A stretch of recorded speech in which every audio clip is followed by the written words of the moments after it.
오늘의 말씀의 주제는 하나님이 회복을 선포하셨습니다.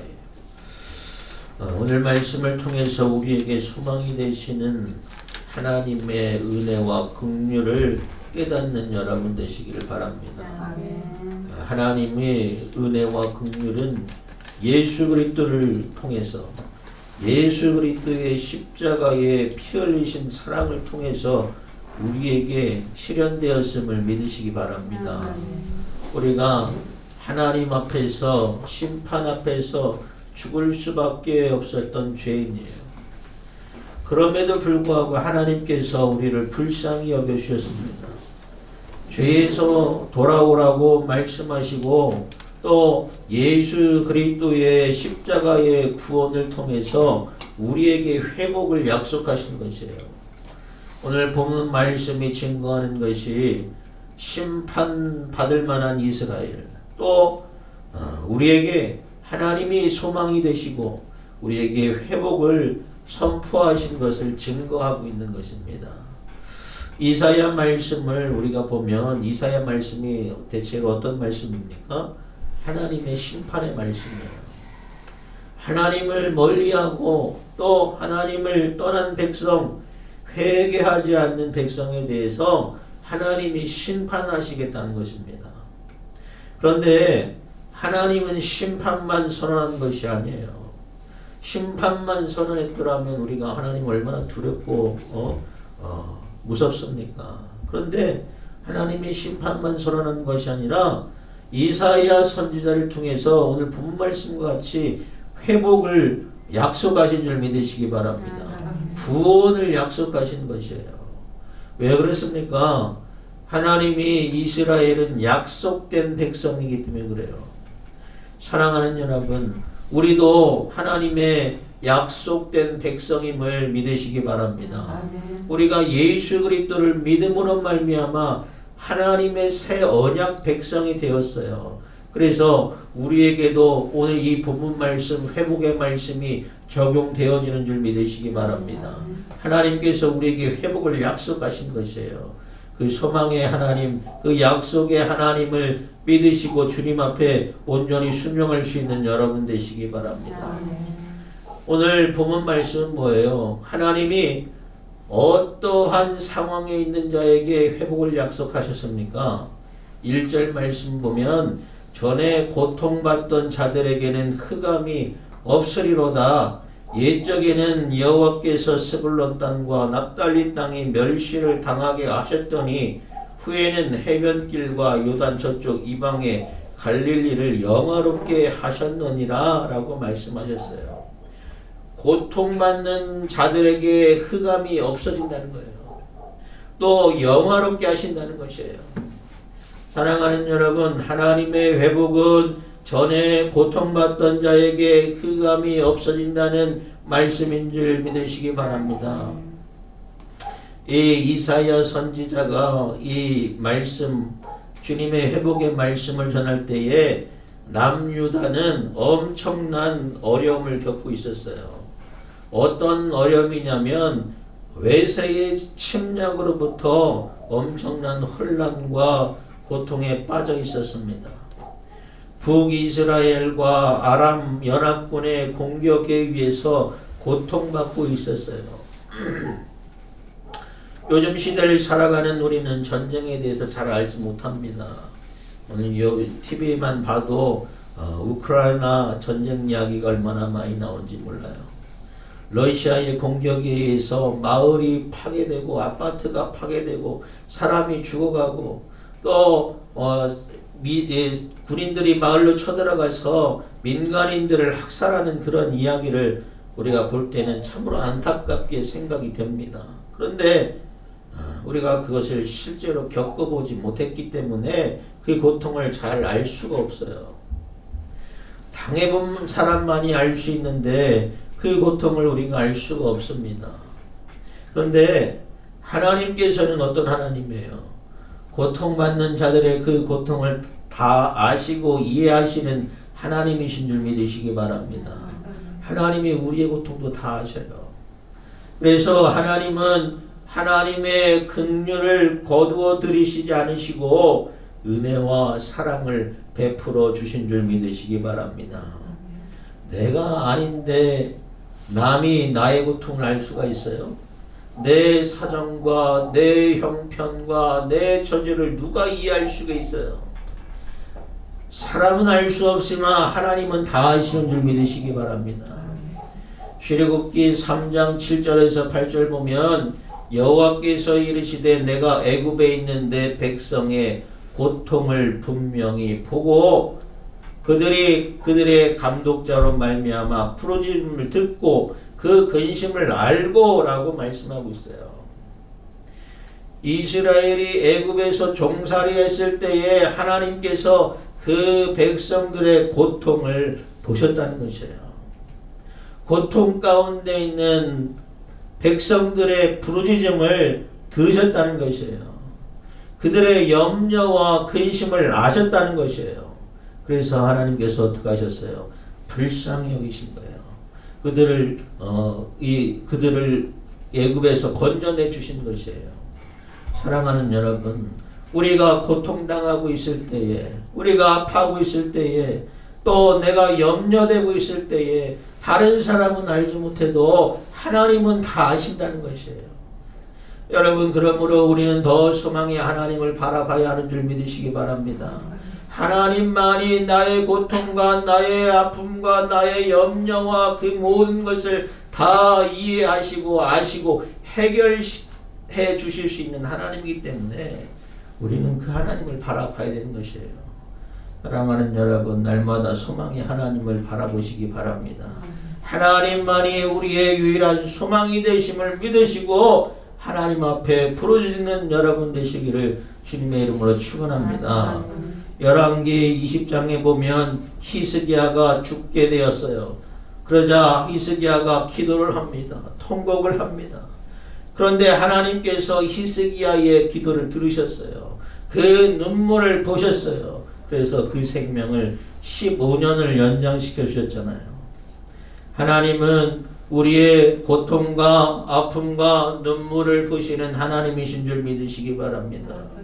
그래서 문제가 생겼을 때에 흑암 가운데 갇힌 것처럼 깜깜하고 눈앞이 깜깜해 보이지 않아요. 칠흑 같은 어둠에 갇혀 있어요. 암담하기만 합니다. 그런데 하나님께서 이러한 흑암 가운데 고통받던 우리에게 흑암이 없어지리라, 문제가 없어지리라 선언하고 있는 것이에요. 사람들이 왜 절망해요? 한 줄기 소망의 빛이 없기 때문에 그렇습니다. 한 줄기 빛과 같은 소망만 있어도 어둠에 갇힌 사람은 큰 소망을 가질 수가 있어요.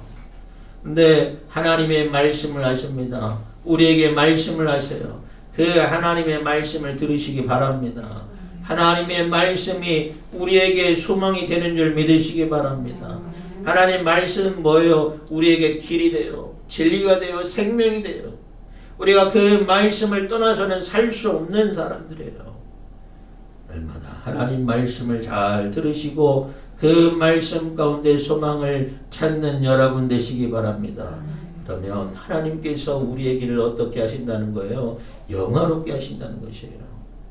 멸시당하던 사람들을 영화롭게 하시겠다고 말씀하셨어요. 멸시당하던 그 대표적인 예로 하나님께서 오늘 본 말씀에 스불론과 납달리를 이야기를 하십니다. 스불론과 납달리는 어떤 곳이냐면 이스라엘에서 아주 변방에 위치한 땅이에요. 변방에 위치한 갈릴리 쪽이 그쪽 지역입니다. 그러다 보니까 그것이 외세의 침략들이 잦았어요. 수도권 중앙에서 멀리 떨어져 있다 보니까 국가로부터 혜택을 제대로 받을 수가 없어요.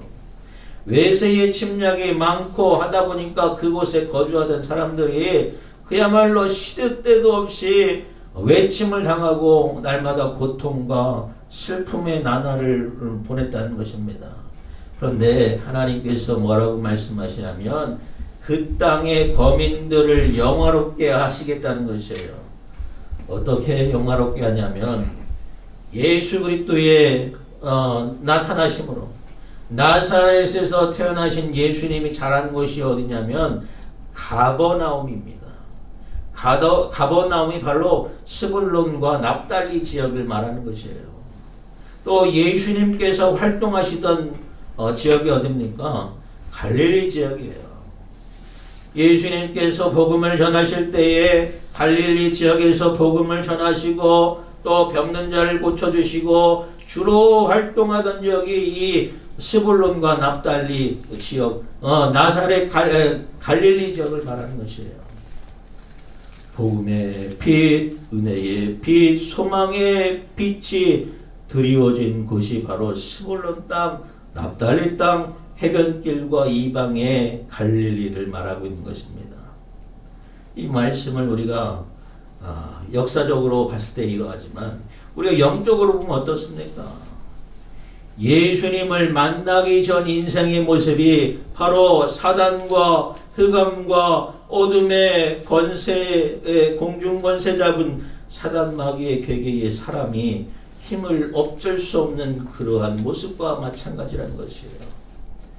사단의 괴계 앞에서 첫사람 아담과 하와가 실패를 하였습니다. 사람을 유혹하여서 하나님 말씀 앞에 불순종하게 하는 것이 사단 마귀예요. 그 결과 사람 안에는 뭐가 없어졌어요? 하나님의 속성인 거룩함이 없어졌습니다. 그래서 사람이 하나님이 창조하신 에덴 동산에 머물지 못하게 되었어요.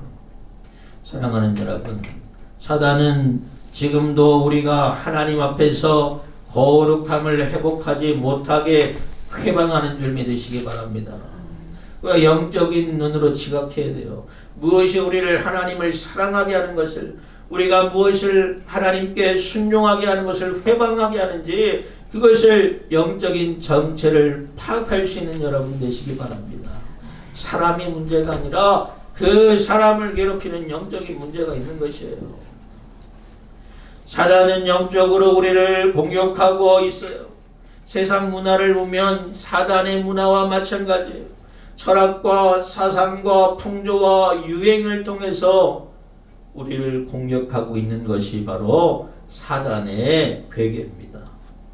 사랑하는 여러분, 잠언서 18장 3절에 보면 악한 자가 이를 때에는 멸시도 따라오고 부끄러운 것이 이를 때에는 능욕도 함께 오느니라 라고 말씀하고 있습니다. 죄가 범람하던 시대에 하나님의 백성이 세상에서 하나님의 뜻대로 살아가는 것이 얼마나 어려운지 몰라요. 노아의 시대에도 노아가 하나님의 명령을 따라서 무엇을 했어요? 산 위에서 방주를 지었습니다. 그때 사람들이 노아를 미쳤다고 그랬어요. 멸시하고 공격을 했습니다. 능욕을 했습니다. 부끄럽게 했습니다. 그러나 예수 그리스도가 오심으로 말미암아 죄로 말미암아 흑암에 행하던 백성들, 사망의 그늘진 땅에 거주하던 인생들에게 생명의 빛이 비추었는 줄 믿으시기 바랍니다. 여호와의 은혜의 빛이 비추게 되었는 줄 믿으시기 바랍니다. 우리가 사단의 괴계 앞에서는 이 사람이기 때문에, 우리가 능력이 없기 때문에, 부족한 자이기 때문에 감히 대결할 수 없지만 예수 그리스도를 만남으로 주님께서 주신 능력과 힘으로 능히 대적하고 이겨낼 수 있는 줄 믿으시기 바랍니다. 기쁨의 동산에서 하나님과 함께 누려야 할 우리가, 평안을 누리고 기쁨을 누려야 할 우리가 세상에서 사단의 괴계로 멸시를 당할 때에 하나님이 우리를 모른 척 내버려 두시지 않는다는 것이에요. 예수님을 통하여 우리를 영화롭게 하시는 것이 하나님의 은혜인 줄 믿으시기 바랍니다. 예수 그리스도가 우리와 함께 하시면 우리의 삶의 모습을 통하여 하나님을 영화롭게 할 수 있는 줄 믿으시기 바랍니다. 주께서 주시는 능력으로, 은혜로 날마다 승리할 수 있는 여러분 되시기 바랍니다. 예수 그리스도가 함께 하시는 그 영화가 여러분과 함께 하기를 주님의 이름으로 축원합니다. 그러면 하나님의 은혜로 회복된 사람들에게 어떤 증거가 나타나느냐? 3절 말씀 보면 3절에 주께서 이 나라를 창성하게 하시며 그 즐거움을 더하게 하셨으므로 추수하는 즐거움과 탈취물을 나눌 때의 즐거움같이 그들이 주 앞에서 즐거워하오니 라고 했습니다. 압제와 멸시에 처해졌던 하나님의 백성이 하나님의 회복으로 말미암아 창성하게 된다고 그랬어요. 또 즐거움을 더하게 하신다고 했습니다. 구체적으로 그 즐거움 뭐냐? 추수하는 즐거움과 같다고 그랬어요. 또 탈취물을 나눌 때의 즐거움과 같다고 그랬어요. 추수할 때의 즐거움은 뭡니까? 농사꾼이 가장 즐거울 때가 언제예요? 추수할 때예요.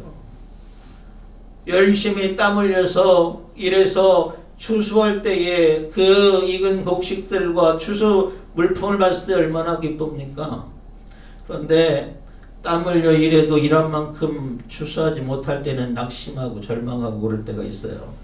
그러나 하나님이 주시는 즐거움은 뭡니까? 추수할 때 30배, 60배, 100배를 결실을 거둠으로 누리게 되는 즐거움인 줄 믿으시기 바랍니다. 하나님이 그러한 기쁨을 우리에게 주실 줄 믿습니다. 그것을 소망하는 여러분 되시기 바랍니다. 하나님 나에게 그러한 즐거움을 주십시오. 간구해 주시는 여러분 되시기 바랍니다. 또 어떤 즐거움이라고 했어요? 탈취물을 나눌 때의 즐거움이라고 했습니다. 탈취물은 뭐예요? 전쟁에서 승리한 자가 가질 수 있는 수확물이에요. 예레미야 39장 18절에 보면 내가 반드시 너를 구원할 것인즉 네가 칼에 죽지 아니하고 네가 탈취물같이 내 목숨을 얻을 것이니 이는 내가 나를 믿었음이라 여호와의 말씀이라 하시니라 했어요.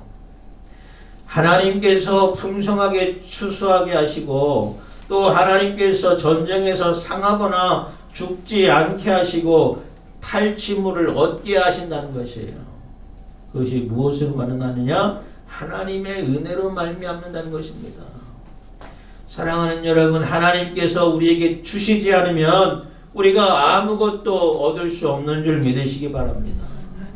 하나님이 수확물을 주시지 않으면 우리가 추수할 수도 없고 우리가 탈취물을 얻을 수도 없어요. 기쁨을 누릴 수가 없습니다. 그러나 예수 그리스도의 은혜로 하나님께서 우리에게 이러한 기쁨과 평안을 주시는 것임을 믿으시기 바랍니다. 그러므로 하나님의 우리에게 약속하신 이 회복의 기쁨을 누릴 수 있는 여러분 되시기 바랍니다. 하나님을 소망하는 자에게, 하나님을 바라보는 자에게 그러한 기쁨과 회복과 은혜가 있는 줄 믿으시기 바랍니다. 우리가 예수 그리스도를 통하지 않고서는 도저히 누릴 수 없는 은혜와 기쁨이에요. 우리가 세상에서도 얼마든지 즐거울 수 있잖아요. 행복할 수 있잖아요. 잠시 잠깐입니다. 썩어질 것들이에요. 그러나 하나님께서 우리에게 주시는 것은 영원한 기쁨이요 마르지 않는 샘물과 같은 샘솟는 은혜와 기쁨이 되는 줄 믿으시기 바랍니다. 예수님은 우리에게 세상이 알 수 없고 세상이 줄 수 없는 평안과 기쁨을 주시는 분이에요. 예수께서 우리가 죄짐 가운데 무거운 멍에와 또 채찍과 압제자의 막대기로 고통당할 때에 우리에게 오셔서 우리를 회복시켜 주시고 평안과 기쁨을 주시는 줄 믿으시기 바랍니다. 우리가 신앙생활 가운데 어떤 사람들은 기쁨과 평안을 누리지 못하는 분들도 있어요. 왜 그렇습니까? 진정한 예수 그리스도를 만나지 못하기 때문에 그래요. 예수 안에 우리가 거하고 주님이 내 안에 거해야 우리가 기쁨과 평안과 감사와 은혜의 삶을 살아갈 수가 있어요. 주님이 십자가 앞에 우리의 인생의 모든 짐을 내려놓고 주님께서 주시는 쉼, 평안, 위로, 안식을 누릴 수 있는 여러분 되시기 바랍니다. 예수님이 우리에게 뭐라고 말씀하셨어요? 모든 수고하고 무거운 짐진 자들아 다 내게로 오라. 내가 너희를 쉬게 하리라 말씀하셨어요. 바쁜 일상과 세상적인 그 삶 가운데서 우리가 지치고 허덕일 때가 많습니다. 주님 앞에 나와서 주님이 주시는 쉼을 얻을 수 있는 여러분 되시기 바랍니다. 우리의 상하고 고통당한 마음을 주님께 내려놓고 주님의 위로를 받을 수 있는 여러분 되시기 바랍니다. 그래서 우리에게 회복을 선언하신 하나님의 은혜가 여러분과 함께하기를 주님의 이름으로 축원합니다. 그래서 날마다 여러분의 신앙과 여러분의 삶이 주님 안에서 즐거워하고 기뻐하고 감사할 수 있는 귀한 삶이 되시기를 주님의 이름으로 축원합니다.